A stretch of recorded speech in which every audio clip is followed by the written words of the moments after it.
أعوذ بالله من الشيطان الرجيم. بسم الله الرحمن الرحيم. إن الله يحب المتوكلين.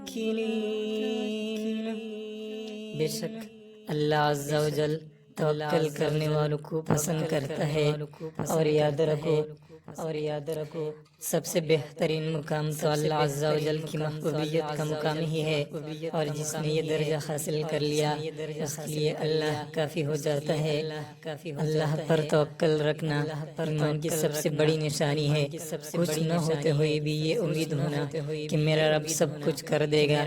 جتنا ایمان مضبوط ہوگا اتنا ہی توکل پختہ ہوگا، کیونکہ اللہ فرماتا ہے میرے ساتھ جیسا گمان کرو گے میں ویسا ہی معاملہ فرماؤں گا۔ اچھا سوچو گے اچھا ہوگا، برا سوچو گے برا ہوگا۔ انسان بڑا ہی بے صبر ہے، اسے لگتا ہے میں جو کر رہا ہوں ٹھیک کر رہا ہوں، اللہ کو مشورے دے رہا ہوتا ہے، وہ بہتر جانتا ہے کیا دینا ہے اور کیا نہیں۔ تو حسب روایت ہم آپ کو اپنے یوٹیوب چینل پر خوش آمدید کہتے ہیں۔ اگر آپ ہمارے چینل پر نئے ہیں اور آپ نے ابھی تک ہمارے چینل کو سبسکرائب نہیں کیا تو ابھی سبسکرائب کرے اور ساتھ میں بیل کے بٹن پر کلک کرے تاکہ آپ کو ہماری ہر نئی آنے والی اور دینی معلومات سے بھرپور ویڈیوز وقت پر پہنچ سکے۔ توکل لفظ وکل سے نکلا ہے، جس کے معنی ہے خود کو سپرد کر دینا یا مکمل بھروسہ کرنا۔ میری حقیر رائے میں توکل کسی مولوی صاحب سے سیکھنے کی بجائے معصوم بچوں سے سیکھے۔ مشاہدہ ہے کہ جب کسی بچے کو کوئی غیر انسان گود میں لینا چاہے تو وہ ڈر کر روتا ہے، شور مچاتا ہے، مگر جب اسی بچے کو اس کا باپ گود میں لے کر ہوا میں کئی فٹ اچھالتا ہے تو وہ ڈرنے کی بجائے خوشی سے کلکاریاں مارتا ہے اور اکثر دوبارہ اچھلنے کی فرمائش بھی کر ڈالتا ہے۔ وہ معصوم بچہ جانتا ہوتا ہے کہ کچھ بھی ہو جائے اس کا باپ اسے زمین پر گرنے نہ دے گا۔ اس بچے کا یہ اعتماد اور بھروسہ دراصل اپنے باپ پر اس کا توکل ہے۔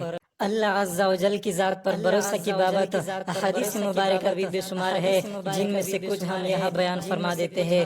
حضرت عبداللہ بن مسعود رضی اللہ تعالیٰ عنہ سے مروی ہے کہ نبی کریم صلی اللہ علیہ وآلہ وسلم نے ارشاد فرمایا کہ میں نے حج کے موقع پر کئی امت دیکھے، میں نے اپنی امت بھی دیکھی جو کہ تا حد نگاہ پیری ہوئی تھی۔ میں ان کی اتنی کثیر تعداد دیکھ کر مسرور ہو گیا۔ کہا گیا یہ تو کچھ نہیں، ان کے علاوہ 70,000 ایسے ہیں جو بغیر حساب کتاب کی جنت میں داخل کر دیے جائیں گے۔ میں نے پوچھا وہ کون ہے؟ اللہ کے نبی کریم صلی اللہ علیہ وآلہ وسلم نے فرمایا جو داغ نہیں لگواتے، بدفعلی نہیں لیتے اور جھاڑ پھونک نہیں کرتے اور ہر معاملے میں اللہ عز و جل کی ذات پر بھروسہ کرتے ہیں۔ یہ سنتی ہی حضرت عکاشہ بن محسن کھڑے ہوئے اور کہنے لگے یا رسول اللہ صلی اللہ علیہ وآلہ وسلم دعا کیجئے کہ اللہ عز و جل مجھے ان میں سے کر دے۔ نبی کریم صلی اللہ علیہ وآلہ وسلم نے فرمایا اے اللہ انہیں اس میں شامل کر دے۔ ایک اور صحابی نے بھی ایسا ہی کہا تو نبی کریم صلی اللہ علیہ وآلہ وسلم نے فرمایا عکاشہ بازی لے گیا۔ نبی کریم صلی اللہ علیہ وآلہ وسلم نے فرمایا تم اللہ عز و جل کی ذات پر بھروسہ کرنے والے تو بنو، اللہ عز و جل تمہیں پرندوں کی مانند رزق عطا فرمائے گا جو صبح کو خالی پیٹ نکلتے ہیں اور شام ڈلے پیٹ بھرے واپس اپنے گھونسلوں میں لوٹتے ہیں۔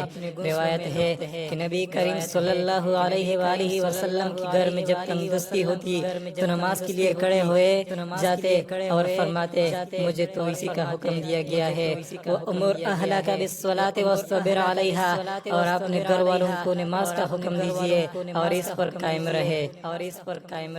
حضرت عبداللہ بن عباس رضی اللہ تعالیٰ تعالیٰ عنہ فرماتے ہیں جب اللہ عز و جل نے حاملین عرش کو پیدا فرمایا تو انہیں کہا کہ میرا عرش اٹھاؤ، پر وہ عاجز رہے، تو اللہ عز و جل نے ہر ایک کے ساتھ ساتوں آسمانوں کے فرشتوں اور تمام زمین کی مخلوق کے برابر فرشتے پیدا فرمائے، پھر حکم دیا میرا عرش اٹھاؤ، وہ پھر بھی عاجز رہے، تو اللہ عز و جل نے فرمایا کہ لا حول ولا قوت الا باللہ پڑھو۔ جب انہوں نے یہ پڑھا تو انہوں نے عرش الہی کو اٹھا لیا، ان کے قدم ساتویں زمین سے گزر کر ہوا میں معلق ہو گئے، لیکن ان کے قدم کسی چیز پر جم نہ پائے، اور انہوں نے عرش الہی کو تھام لیا اور لا حول ولا قوت الا باللہ کا مسلسل ورد کرتے رہے، اس ڈر سے اگر کوئی پھسل گیا تو نہ معلوم کہاں جا پڑے۔ تو اب وہ عرش کو اور عرش انہیں تامے ہوئے ہے، اور ان تمام کو قدرت الہی نے تاما ہوا ہے۔ ابو درداء سے مروی ہے کہ جو شخص صبح و شام 7 بار کہے مجھے اللہ کافی ہے، اس کے بغیر کوئی عبادت کے لائق نہیں، میں نے اسی پر توکل کیا اور وہ عرش عظیم کا مالک ہے، تو اللہ عز و جل اس کی تمام سوچوں میں اس کا مددگار ہو جائے گا، چاہے وہ ہو ان میں صحیح ہو یا غلط۔ اور ایک روایت میں آیا ہے کہ دنیا و آخرت کی ہر مشکل میں یہ کفایت کرتا ہے۔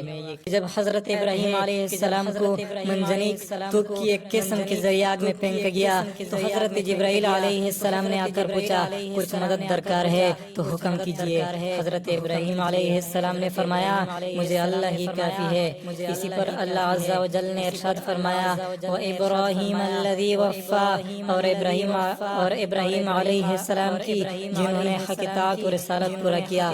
اللہ عز و جل نے حضرت داؤد علیہ السلام پر وحی فرمائی اے داؤد، جس نے تمام مخلوق سے کٹ کر فقط میرا دامن تام لیا، اگر آسمان و زمین کی تمام مخلوق اس کے خلاف تدبیر اختیار کر لے تو بھی میں مشکلات سے نکلنے کے لیے اس کو کوئی نہ کوئی راستہ سجا ہی دوں گا۔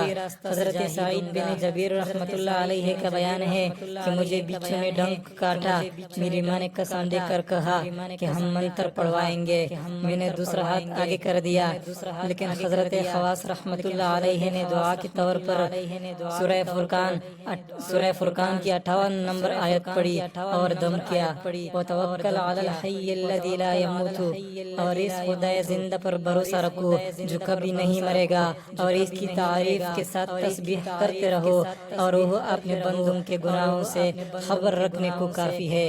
پھر انہوں نے فرمایا اس کے بعد کسی انسان کے لیے جائز نہیں کہ اللہ عز و جل کو چھوڑ کر دوسروں کی پناہ طلب کرے۔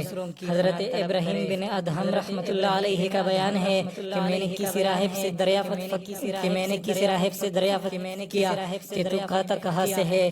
اس نے کہا میرا اللہ سے پوچھ، وہ کہ وہ مجھے کہاں سے کھلاتا ہے۔